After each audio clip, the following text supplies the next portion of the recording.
वसई की गलियों में आज एक नया नाम गूंजता है, स्नेहा दुबे पंडित। एक ऐसा नाम जो बदलाव, संघर्ष और उम्मीद की कहानी बन चुका है।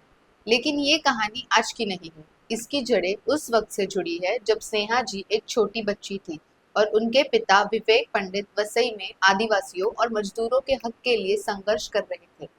विवेक पंडित जो खुद 2009 में निर्दलीय विधायक रह चुके हैं, और स्नेहा जी की मां विद्युलता पंडित जो सामाजिक आंदोलनों में कंधे से कंधा मिलाकर चलती थी। इन दोनों के साये में स्नेहा जी का बचपन बीता। घर में सामाजिक चर्चा आम बात थी। कभी जमीन पर कब्जा, कभी आदिवासी हक, कभी बाल मजदूरी के मुद्दे। इन सबके बीच स्नेहा जी बड़ी हुई, और शायद तभी से तय हो गया था कि ये लड़की सिर्फ देखेगी नहीं, कुछ बदलेगी भी। स्नेहा जी ने अपनी पढ़ाई मुंबई के रिजवी लॉ कॉलेज से पूरी की। एलएलबी की डिग्री के साथ उन्होंने वकालत शुरू की। लेकिन पेशा भले ही वकालत रहा हो, दिल हमेशा समाज सेवा की ओर ही खींचता रहा। स्नेहा जी श्रमजीवी संगठन की अध्यक्ष बनी, और धीरे धीरे उनकी पहचान एक तेज तरार जमीनी कार्यकर्ता के रूप में बनने लगी। आदिवासी अधिकार, महिलाओं की सुरक्षा, बाल मजदूरी और गरीबों की जमीन, हर मुद्दे पर उनकी मौजूदगी साफ दिखती थी। लोग उन्हें प्यार से सोनू ताई कहने लगे, एक ऐसा नाम जो बताता है कि स्नेहा जी लोगों की नेता नहीं, उनकी अपनी है। फिर आया साल 2024, और वसई की राजनीति ने लिया एक नया मोड़। भारतीय जनता पार्टी ने स्नेहा जी को अपना उम्मीदवार बनाया, और उनके सामने थे वसई के दशकों पुराने नेता हितेंद्र ठाकुर, जो 35 साल से इस क्षेत्र पर राज कर रहे थे।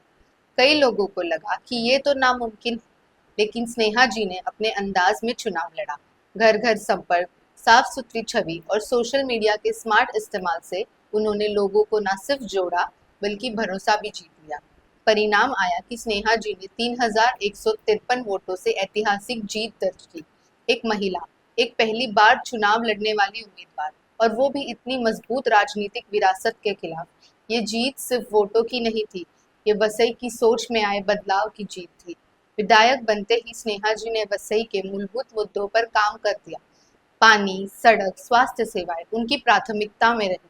उन्होंने महिलाओं के लिए हेल्पलाइन शुरू की, हर हफ्ते जनता दरबार लगाने की पहल की, और सरकारी योजनाओं की निगरानी को पर्सनल लीड किया। वो एमएलए बनकर कुर्सी पर नहीं बैठी, बल्कि लोगों के बीच रही, उनके साथ खड़ी रही। स्नेहा जी खुद को जनता की बेटी मानती है, और उनकी राजनीति का आधार है पारदर्शिता, ईमानदारी और जनसेवा। उनकी छवि एक साहसी और जुझारू महिला नेता की बन चुकी है, जो शब्दों से नहीं, काम से भरोसा बनाती है। हालांकि चुनौतियां कम नहीं थी। उनके खिलाफ एक आपराधिक मामला भी दर्ज है, जो उन्होंने अपने चुनावी हल्फनामे में घोषित किया। लेकिन स्नेहा जी कहती है कि ये राजनीति में सक्रिय होने की कीमत है, जो अक्सर विरोधियों के हथियार के रूप में सामने आती है। ठाकुर परिवार का मजबूत राजनीतिक दबदबा, प्रशासनिक अड़चने और अंदरूनी विरोध, ये सब रास्ते में आए। लेकिन स्नेहा जी ने पीछे मुड़कर नहीं देखा। आज वसई में लोग उन्हें अपने घर की बेटी मानते हैं, जो सत्ता में जाकर भी अपने जड़ों से जुड़ी रही। अगर उनकी संपत्ति की बात करें तो स्नेहा जी के पास 83 लाख की चल संपत्ति और 85 लाख की अचल संपत्ति है, और उनकी वार्षिक आय 12 लाख दर्ज की गई है। ये दिखाता है कि उनका परिवार आर्थिक रूप से बहुत धनी न सही, लेकिन सामाजिक रूप से बेहद मजबूत और सशक्त रहा है। स्नेहा जी का निजी जीवन भी उतना ही संतुलित है। उनकी शादी प्रेमनाथ उर्फ नवीन दुबे से हुई है, जो नाला सोपारा के प्रतिष्ठित दुबे परिवार से ताल्लुक रखते हैं। वे 2 बेटों की मां है, और सामाजिक कामों में उनका पूरा परिवार साथ देता है। सोशल मीडिया के जमाने में स्नेहा जी काफी एक्टिव है।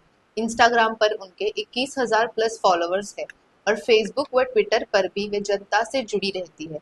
हर पहल, हर योजना और हर प्रतिक्रिया में वे सोशल मीडिया के जरिए तुरंत लोगों तक पहुंचाती है।